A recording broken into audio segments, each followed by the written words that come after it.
Hey everybody, welcome back to Everyday Off-Road. It's been a little while since I posted a video. Life has gotten in the way of making videos around here at Everyday Off-Road, but hey, it happens. I got a lot of little things done. Stuff that it doesn't make for good videoing. Alright, but let me show you what we've got done so far. Yeah.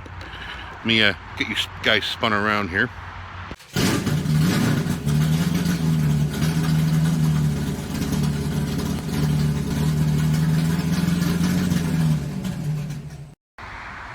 Okay. Something's missing. Where'd it go? No, it's not in there.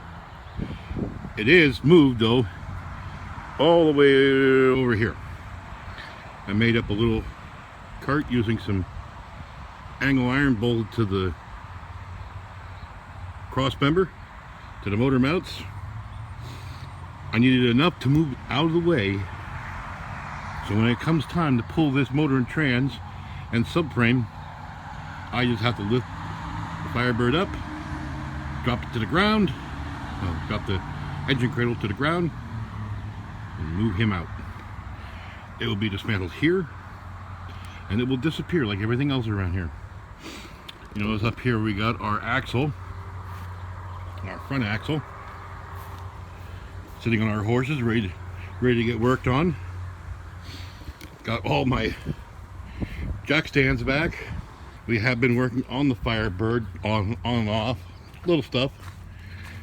Last time I told you we were going to be digging some control arms. Let's see if I can get this thing open here with one hand. You know what? I'm gonna put you guys down. I'm gonna get this tarp off of here. Right. As promised, I made my own upper control arm. We don't have one over here. The simple reason is I don't have the money yet to get the ends. I do have a new bracket like that one to go over here. I had to break out the old welding helmet.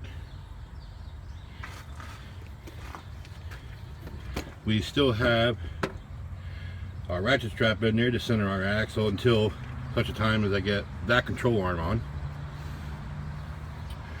Now we got down here, got our gas tank ready to come up.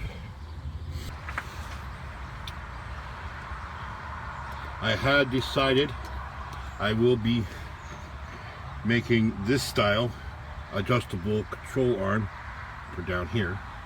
So these red ones are going to disappear. Maybe, maybe not.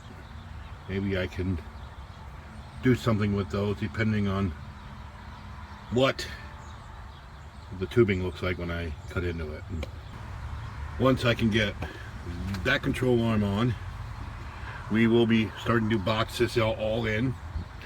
We'll be getting shocks because right now there's currently no shocks on this thing, and it's bouncy as hell. You notice there's some wiring pulled out. I have started diving into some of the wiring. All the wiring that comes back here, with the exclusion of the pull-down motor wiring, which if you own a 3rd gen Camaro or Firebird, you know what I'm talking about. There is a motor that usually mounts right here. Alright, and if you bring your hatch down, all you need to do is just get it to click. The motor will pull it down and seal up the hatch. We ain't gonna need that. So, oh, there's also an interior light. I think it may use the same wiring. I'm not sure. I think it's that orange one right there. Okay. And in fact, most of this wiring here. Oh yeah, it is. There's a light. Most of this exposed wiring right here will disappear. I will remove it completely from the harness to simplify things. Now, this is not the only place that we've been working. We've been working under the hood. Let's go show you what we got there. Yep, still got my vise.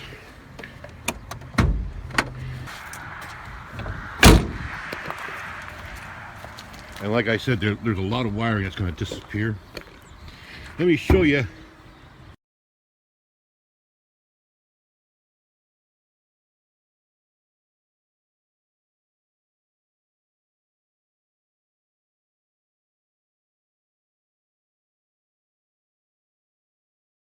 What we got left under the hood.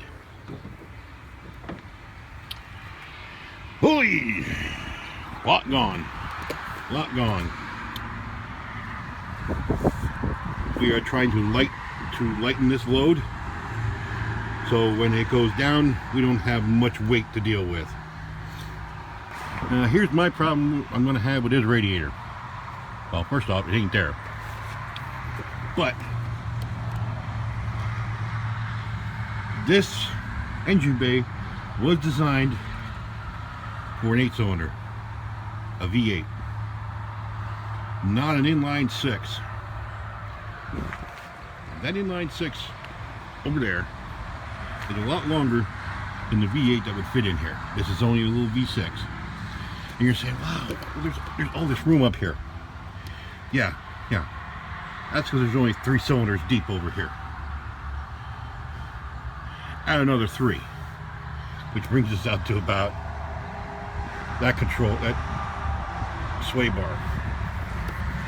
I am not going to have a lot of room for a radiator here. Although, everything here forward is dead space. The only thing that's back in here is the hood latch and a center brace, which is a pressed steel bracket. One nice thing is, in the Jbird, the battery is over here on the driver's side.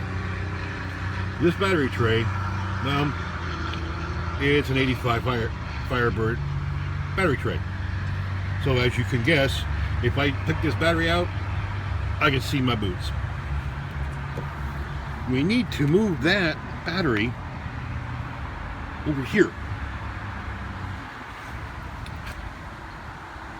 Over here for this 2.8 had the airbox and the vacuum canister. Upon removing them, what do we find?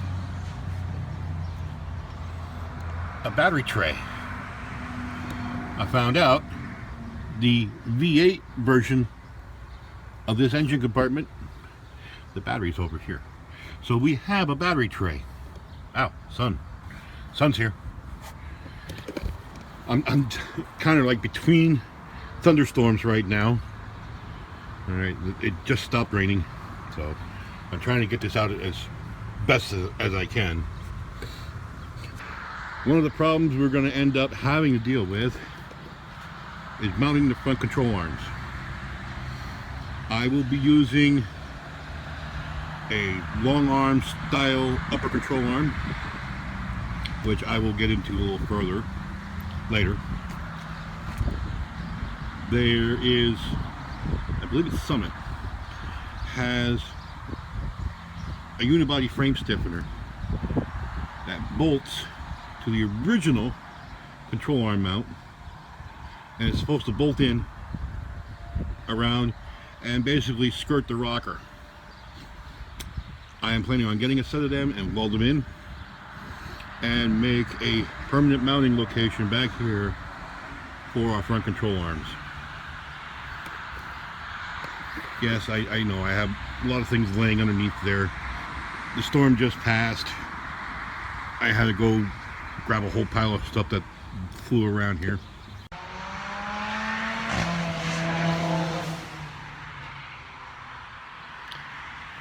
Well, as you can see, the traffic's starting to pick up, and the I think they're going to be opening up the East Nexville International Speedway soon, so we might not be able to hear anything. I gotta get this outro finished while we can still hear. Why is it taking so long? Well, I have a day job. YouTube is not my income. In fact, I don't have any income from YouTube. I don't have any Patreons. I don't have any merch. Heck, I can't even get a logo. So it is what it is. This is a hobby. This is a hobby. And when life takes over, life takes over. Hobbies get put to the side until such a time as we can get to them. I do what I can when I can. Most of the times I like to show the work, but sometimes I can't get the proper camera angle. I put the camera at risk, or you can see the back of my head, back of my arms, my backside. And let me tell you, those three things I wouldn't want to see on YouTube. Mainly the last one. So, what can we add? Nothing. This is what we're up to. This is how far we've gotten. I've tried to share as much as I can with you. And well, that's all there is to say. But I do have this to say. If you haven't already, hey, do me a favor, subscribe to my channel. Ring the bell. That way you'll get notified every time I post new content here on Everyday Off-Road. And as always, if you have anything to say, comments, questions, concerns, criticisms, leave them in the comment box below. I'd be looking forward to hearing what you guys have to say. So far, I've had positive feedback, so we'll leave it at that. So, until next time, for Big D, Project Jbird, and everybody else here at Everyday Off-Road, we'll catch you guys on the next one.